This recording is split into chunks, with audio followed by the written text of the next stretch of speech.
आज हम कार्तिक मास महात्म अध्याय 3 का गुणगान करते हैं। अगर आपको अच्छा लगे तो लाइक शेयर सब्सक्राइब जरूर कीजिएगा।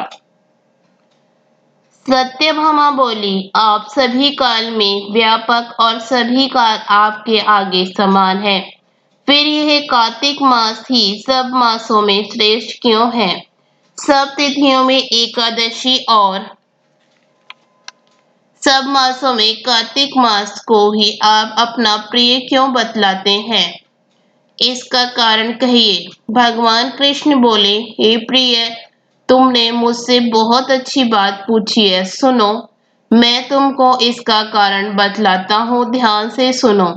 इसी प्रकार एक बार महाराज वेंद के पुत्र राजा पृथु ने प्रश्न के उत्तर में देवर्षि नारद से प्रश्न किया था और श्री नारद जी ने उसे कार्तिक मास की महीना बतलाई थी। राजा पृथु के प्रश्न के उत्तर में देवर्षि नारद ने कहा था, हे राजन, एक समय शक नामक एक राक्षस बड़ा बलवान और अत्याचारी हो चुका है। उसने अपने अत्याचारों से तीनों लोगों को कंपायमान कर दिया था। उस शंखासुर ने स्वर्ग में रहने वाले देवताओं को जीतकर इंद्र आदि 10 लोकपालों के अधिकारों को छीन लिया। उससे डरकर सभी देवता सुमेरु पर्वत की गुफाओं में कुटुंबियों के साथ बहुत दिनों तक छिपे रहे थे। वह सुमेरु पर्वत की गुफाओं में निश्चिंत होकर रहने लगे। उधर जब शंख को पता चला कि देवता आनंद से सुमेरु पर्वत पर रहने लगे हैं, तो उसने सोचा कि ऐसी कोई दिव्य शक्ति जरूर है जिसके कारण अपना अधिकार छिन जाने पर भी देवता बलवान होते हैं। यह सोचते सोचते वह इस परिणाम पर पहुंचा कि वह सब वेद मंत्रों के बल से ही बलवान हो रहे हैं। अगर इनसे वेद छीन लिए जाएं तो वह अपने आप निर्बल हो जाएंगे। देवर्षि नारद बोले, ऐसा सोचकर असुर शक ने भगवान विष्णु को सोते हुए देखकर सत्यलोक में वेद चुराने के लिए पहुंचा। उसको आता देखकर भगवान विष्णु ने उसकी नियति जानकर उसके डर के मारे बीज मंत्रों के साथ समुद्र के जल में छिप गए।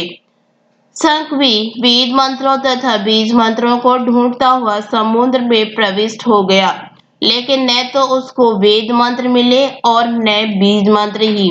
जब शंख समुद्र से निराश होकर वापस लौटा तो उस समय श्री ब्रह्मा जी पूजा की सामग्री लेकर सब देवताओं के साथ भगवान विष्णु की शरण में पहुंचे और भगवान को गहरी नींद से जगाने के लिए गाने बजाने लगे और धूप गंध आदि से बार बार उनका पूजन करने लगे। धूप दीप नवेद आदि अर्पण करने पर भगवान की निद्रा भंग हुई और वह देवताओं सहित श्री ब्रह्मा जी को अपनी पूजा करते देखकर बहुत प्रसन्न हुए और उनसे कहने लगे, मैं आप लोगों के इस कीर्तन और मंगलाचरण से अति प्रसन्न हूँ। आप अपना अभीष्ट वर मांगिए, मैं अवश्य प्रदान करूंगा। जो मनुष्य आश्विन शुक्ल की एकादशी से देवोत्थानी एकादशी तक ब्रह्म मुहूर्त में उठकर मेरी अर्चना करेंगे, वह तुम्हारी तरह मेरे प्रसन्न होने का कारण सुख को प्राप्त करेंगे। यह जो पाद अर्घ्य आचमन और जल आदि सामग्री आप लोग मेरे लिए लाए हैं, वह अनंत गुणों वाली होकर आपका कल्याण करेगी। शक जो वेद चुरा कर ले गया है, सब के सब समुद्र में ही है। मैं उस शंकासुर को मारकर ले आता हूँ। आज से मंत्र बीज और वेदों के साथ चारों वेद प्रतिवर्ष कार्तिक मास में जल में विश्राम किया करेंगे। अब मैं मत्स्य का रूप धारण करके समुद्र में जाता हूँ और आप लोग भी ऋषि महर्षियों को साथ लेकर मेरे साथ चले। जो कार्तिक मास में रात्रि पहले स्नान करते हैं वे निश्चय ही अक्षय फल को पाते हैं। वह अज्ञात में अमृत स्नान का फल प्राप्त करते हैं। हे देवेंद्र, जो कार्तिक मास में व्रत करते हैं उन्हें सब प्रकार से धन, पुत्र, पुत्री आदि देते रहना, उन्हें सब आपत्तियों से बचाते रहना।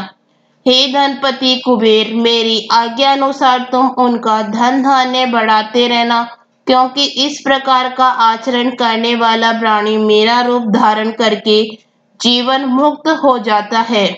जन्म से लेकर मरण पर्यंत जिसने विधि पूर्वक यह उत्तम व्रत किया है वह आप लोगों का भी पूजनीय है। आप लोगों ने मुझे कार्तिक शुक्ल एकादशी तिथि को जगाया है, इसलिए यह एकादशी मान्य है और मुझको बड़ी प्रिय है। हे देवताओं, यह दोनों व्रत नियम पूर्वक करने से प्राणी मेरे समीप पहुँचते हैं। इन व्रतों के करने से जो फल मिलता है वह अन्य व्रतों से नहीं मिलता।